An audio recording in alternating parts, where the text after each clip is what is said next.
Exercice peut-être un peu plus périlleux, un peu plus difficile, je vais essayer de prouver que Dragon Ball Z a des méchants de droite. Dans cette deuxième vidéo, on va parler des méchants. Alors on a fait une première vidéo dans laquelle on a parlé des gentils dans Dragon Ball Z en montrant à quel point on pouvait les rapprocher d'idéologies socialistes, anarchistes, écologistes, communistes, etc. Voilà, vous pouvez aller la voir. Dans cette vidéo, on va plutôt essayer de montrer, et l'exercice est peut-être un peu plus délicat, que les méchants dans Dragon Ball Z incarnent, symbolisent des maux, des grandes problématiques historiques, politiques, etc. Et plutôt des problématiques conservatrices, voilà, avec des valeurs de droite pour être un peu caricaturé. Premier méchant de la saga, alors je vais passer sur Raditz, je vais un petit peu parler de Vegeta mais plus tard. Premier méchant principal de la saga, Freezer. Alors, comme Sangoku du reste, Freezer est un extraterrestre. Sauf que lui, il tyrannise l'univers. En fait, sa mission, ou sa passion, on sait pas vraiment, c'est de coloniser les différentes planètes, d'en tuer tous les habitants, ou de les recruter quand ils sont suffisamment forts pour entrer dans son armée, et de revendre ces planètes colonisées aux plus offrants. On se demande bien à quoi lui sert sa richesse, d'ailleurs, vu qu'il s'accapare tout et domine tout le monde et tous les mondes sans partage. Son personnage semble tout à fait emblématique de la période de la colonisation. En véritable colon, Freezer s'approprie ce qui ne lui appartient pas par la force et soumet chaque planète, une à son ambition tyrannique. Seule l'intervention salvatrice de Sangoku et de ses camarades va mettre fin à son règne. D'ailleurs, le terme de règne n'est pas choisi au hasard. En fait, on apprend par la suite que Freezer, qu'on croyait mort, est prince, et que son père répond au nom de roi Cold. Ces étranges personnages viennent d'une planète, la planète Cold, et ont pour ambition démesurée de conquérir et de dominer l'univers, pour des raisons économiques évidemment, mais aussi pour des questions de prestige, de puissance, pour montrer leur supériorité, la force de leur dynastie. Et quel pouvoir plus injuste que le pouvoir dynastique, hérité par le sang, autoritaire et arbitraire.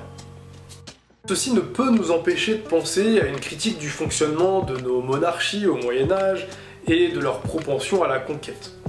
Par extension, et je l'ai déjà dit, on pense évidemment aux grandes découvertes, à la violence de l'éradication des peuples autochtones et au commerce triangulaire et à l'esclavage.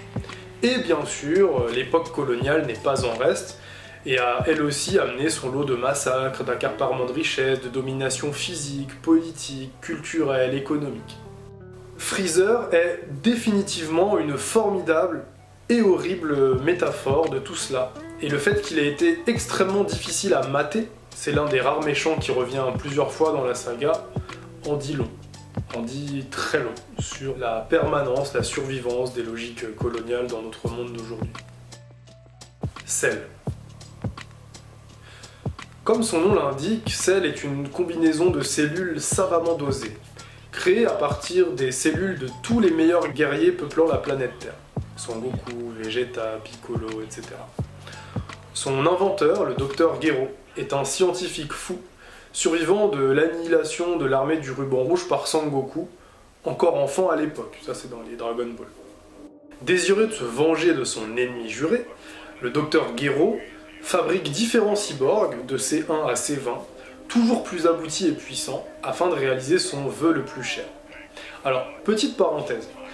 Oui, l'armée du ruban rouge est une critique à peine voilée à l'armée rouge de l'ex-Union soviétique, qui était l'émanation violente d'un État hiérarchisé et donc complètement dévoyant la pensée communiste. Okay, alors il était défini comme communiste, il se définissait comme communiste, mais qu'avait-il de communiste à partir du moment où il créait une hiérarchie selon les partis politiques?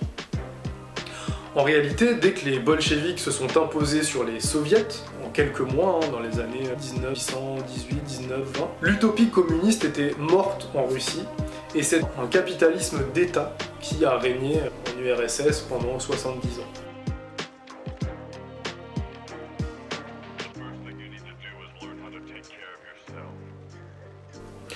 Fin de la parenthèse, je reviens à Cell. Cell est véritablement la création la plus aboutie, la plus absolue du Dr Gero. Ayant des cellules cyborg, il a une énergie inépuisable. Ayant du sang Saiyan, il progresse de combat en combat. ayant du sang en Namek, il sait régénérer son corps. Mais il est également capable de se métamorphoser 2 fois afin d'atteindre sa version définitive, l'ultime, la totale. Afin de réussir ces 2 métamorphoses, il doit absorber 2 autres créatures du Docteur, C-17 et C-18. Mais l'idée du corps parfait, ça vous rappelle pas un truc ?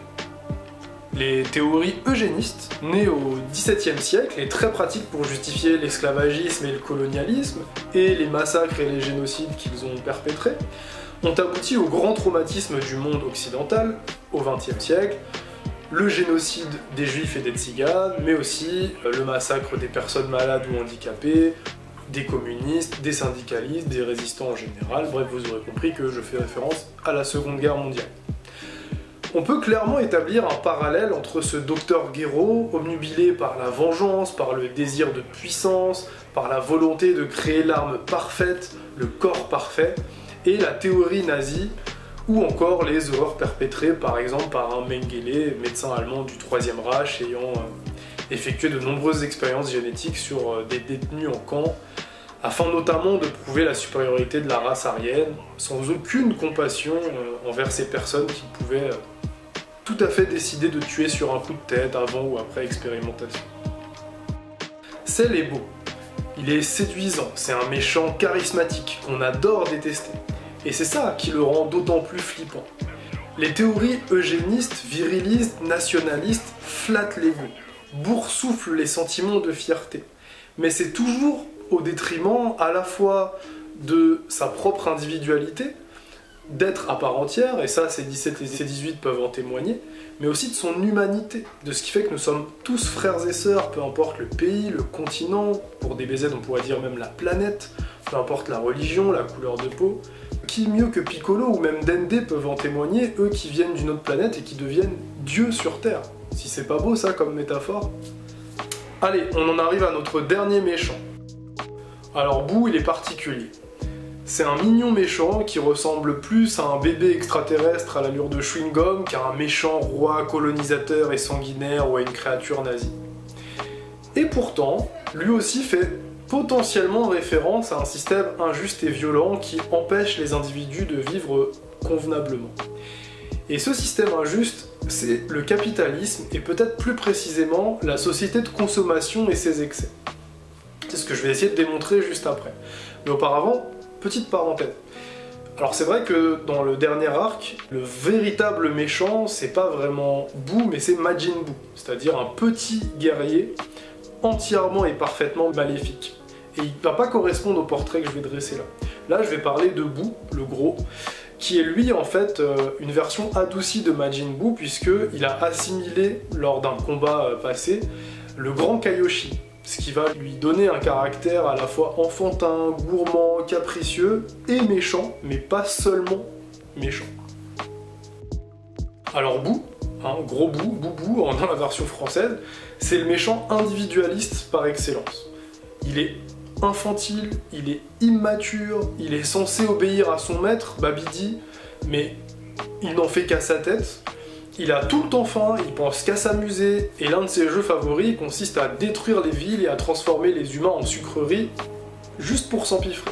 Dominer et faire souffrir pour son unique profit, pour son unique plaisir. Considérer l'autre comme sa chose. Consommer, consommer, consommer. Nous sommes vraiment à l'ère du post-capitalisme avec Boo. Ce dernier est dans la jouissance immédiate, le plaisir, sans se soucier des conséquences. Il est puissant et ne supporte pas la contradiction. Il a du mal à résister au chantage de son maître et va même jusqu'à le tuer. Et l'autre méchant de l'époque Boo n'est autre que Vegeta, qui lui aussi succombe aux sirènes de l'individualisme pour redevenir un gredin sans foi ni loi, pour redevenir le prince des Saiyans. Donc là on voit tout de suite les valeurs de hiérarchie, de domination, le sang, l'importance du rang social, etc. Donc là on revient sur des valeurs de droite. En creux, quand on parle de Boo et de Vegeta, on constate à nouveau le parti pris de l'auteur, le parti de Toriyama. La solution ne peut être que collective. L'individualisme exacerbé ne nous sauvera pas. Ça ressemble à une critique du libéralisme, une critique de la main invisible qui est censée nous apporter le bonheur mais qui détruit notre environnement à vitesse grand V. comme toujours, c'est grâce au travail d'équipe, à l'association, comme le dirait Reclus, à la fusion entre plusieurs personnages, au Genki-Dama, que Majin Buu sera vaincu et que la paix sera restaurée. Alors, je vous l'accorde tout à fait, la métaphore politique fonctionne un peu moins efficacement avec le personnage de Buu qu'avec les deux précédents. J'ai une hypothèse, c'est peut-être aussi pour cette raison que l'arc Buu est le moins cohérent, le moins réussi, le moins convaincant. Alors vous allez peut-être m'incendier dans les commentaires, et je pense que c'est beaucoup une histoire de génération. Voilà, ceux qui ont grandi avec Buu plus qu'avec Cell et Freezer seront peut-être pas d'accord avec moi, mais pour moi c'est quand même l'arc qui est le moins cohérent dans sa globalité. C'était une tentative, j'ai trouvé intéressant d'étudier Dragon Ball Z sous l'angle politique. Maintenant que vous connaissez ce petit secret d'Akira Toriyama, si vous avez aimé la saga, Sangoku et ses amis, je ne peux que vous inviter à vous plonger dans des écrits anarchistes, marxistes ou d'écologie radicale, parce que je vous assure que c'est un combat, certes idéologique, mais un combat qui en vaut la chandelle. Je vous fais des bisous et traversez dans les roues.